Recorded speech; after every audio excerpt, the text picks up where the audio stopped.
ग्रामीण क्षेत्रों के लोगों को रोजगार दिलाने भूपेश सरकार ने रूरल इंडस्ट्रियल पार्क का निर्माण पूरे छत्तीसगढ़ में कराया था। ग्रामीण क्षेत्रों में रोजगार को बढ़ावा देने के लिए पूर्ववर्ती भूपेश सरकार ने रीपा योजना लागू की थी, लेकिन रीपा में अधिकारियों और जनप्रतिनिधियों की कृपा से जमकर घोटाले हो रहे हैं। अंतागढ़ ब्लॉक में रीपा की स्थापना ग्राम पोंडगांव और बुलावंड में कराई गई थी। साधना न्यूज की पड़ताल में ग्राम पोंडगांव में रीपा केंद्र में लाखों का घोटाला सामने आया है।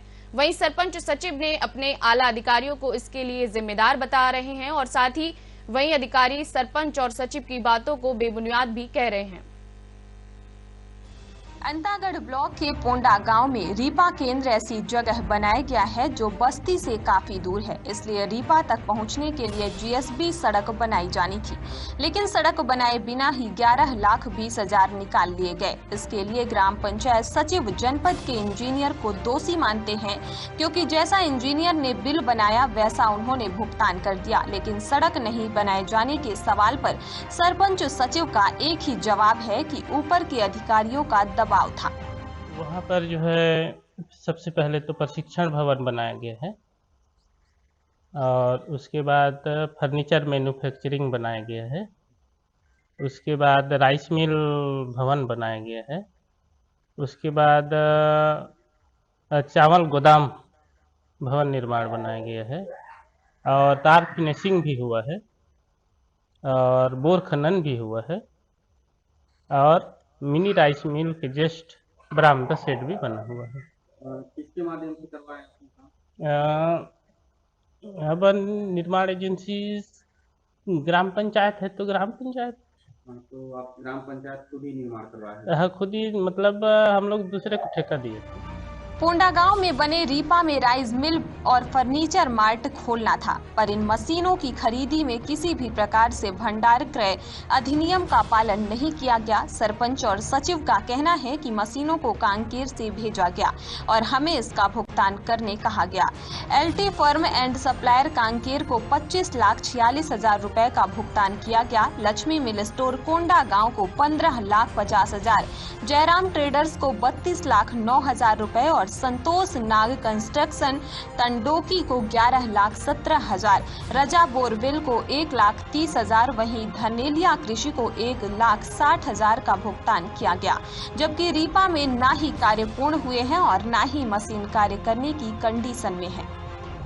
हाँ, सड़क दिख नहीं रहा है, लेकिन वहाँ जो है पूरा वो था, उबड़ खाबड़ था। उसका मैंने वीडियो भी बनाया था पहले, काम होने से पहले, तो वो जो है मेरे व्हाट्सएप से डिलीट हो गया कुछ तकनीकी प्रॉब्लम वजह से। तो वहाँ बहुत बनाया गया है जीएसबी सड़क। तो वहाँ पर क्या मशीनी उपकरण भी दिया गया है? हाँ जी। तो किसके माध्यम से दिए हैं? अब मशीन का उपकरण तो हमें जिला से ही वो किया गया है। नियमों को दरकिनार करते हुए सचिव सरपंच ने रीपा केंद्र में जो वन क्षेत्र में आता है वहां आरा मिल की स्थापना करा दी। इस संबंध में भी सरपंच सचिव का एक ही जवाब है कि कांकेर से मशीन भेजी गई, हमने तो सिर्फ भुगतान किया है। वन क्षेत्र में आरा मिल खोलना गैर कानूनी है, साथ ही आरा मिल खोलने के लिए विधिवत वन विभाग से लाइसेंस लेना होता है। इसके लिए कोई निविदा कोटेशन? हाँ, कोटेशन है सर। निविदा निकाली गई थी? निविदा नहीं निकाली गई। कैसे इसका खरीदी किया गया इतना लाखों रुपए का? अब निविदा का खरीदी कर ही नहीं सकती। अब पता नहीं सर, अब ऊपर जिला ही वाले जाने इसके विषय में। काम तो आपने करवाया? हाँ, काम तो हमने करवाया। तो जिला कैसे जानेंगे? अब सर वहीं से सामान वगैरह भेजते। फर्नीचर मार्ट खोला गया है जहाँ पर आरा मशीन मशीन लगाया गया है, इसका क्या संबंध है? जबकि वन क्षेत्र है, वहाँ पर आराम अब नहीं सकते। आपने क्या इसका वन विभाग से कोई लाइसेंस लिया है? नहीं सर। तो बिना लाइसेंस से आप कैसे वहाँ पर? अब पता नहीं सर, अब ऊपर से जो आदेशित किए उसके तहत हमने काम किया।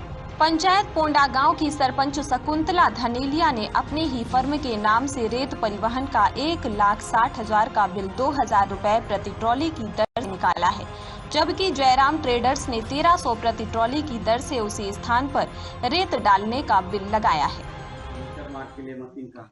फर्नीचर जी सर। फर्नीचर मार्ट के लिए जो मशीन आना था वो मशीन का? तो वो मशीन भी यहीं से भेजा गया सर, भेजा गया है, आएगा? जिले से ही लाया गया। लाएगा। हाँ। तो आपने तो राशि भुगतान कर दिया है? नहीं, प्रथम किस्त का राशि भुगतान हो चुका है सर, सेकंड का बाकी है। हाँ, रेत का ढुलाई का वहाँ बिल लगा हुआ है। हाँ जी। रीवा में मजदूरी भुगतान नगद किया गया है। भुगतान हेतु साप्ताहिक पंजी में कई नाम ऐसे हैं जिनके बारे में गांव वाले नहीं जानते और कई नाम ऐसे हैं जिन्होंने रीवा में कार्य ही नहीं किया। कई फर्जी नामों को डालकर मजदूरी भुगतान के नाम पर 3,50,200 रुपए निकाले गए हैं। एक रेजा ताराबाई का नाम साप्ताहिक पंजी में कई बार लिखा गया है। उनसे बात करने पर पता चला उनके पति सर्विस में हैं और वो कभी मजदूरी के लिए नहीं गई। आपने उनके नाम से वहाँ से मजदूरी के पैसा निकालेगी तो जानते हो आपने? नहीं। एको दिन कमाल नहीं गिरे? नहीं। तुम सरपंच को जानते हो? हाँ, सरपंच कौन है? धनेलिया। ये रीपा केंद्र बनी सब जानते नहीं? जानते। एको दिन कमाल नहीं गिरे? नहीं। रीपा पोंडा गांव में सामग्री देने वाले संतोष नाग ने जो बिल लगाया है उसका जीएसटी नंबर ही फर्जी है, जबकि संतोष नाग को 11 लाख से अधिक का भुगतान किया गया है।